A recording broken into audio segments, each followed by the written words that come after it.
ఇటీవల కాలంలో deputy CM comments విషయంలో నారా లోకేష్ గారి మద్దతు కోసం సడన్గా బయటకు వచ్చేసి ప్రెస్ మీట్లు పెట్టేసి అది ఇది చేశారు, కాదనట్లేదు. అంటే ఆయన ఉనికిని చూపించుకునే ప్రయత్నం అయితే చేస్తున్నారు, కాదనట్లేదు.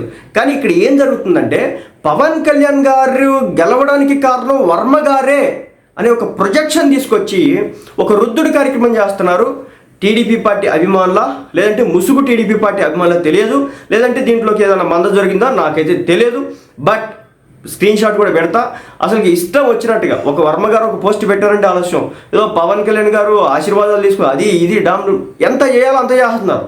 కాబట్టి మ్యూచువల్ రెస్పెక్ట్ పవన్ కళ్యాణ్ గారు సత్తా ఏందనేది, ఆయన స్టాండర్డ్స్ ఏంటనేది, ఆయన ఓటింగ్ ఉన్న పర్సంటేజ్ ఏంటనేది, ఆయన వెనకాల ఉన్నటువంటి బలం ఏంటనేది చంద్రబాబు నాయుడు గారికి తెలుసు, నారా లోకేష్ గారికి తెలుసు, టీడీపీ పార్టీలో ఉన్నటువంటి కీలక నాయకులకి తెలుసు.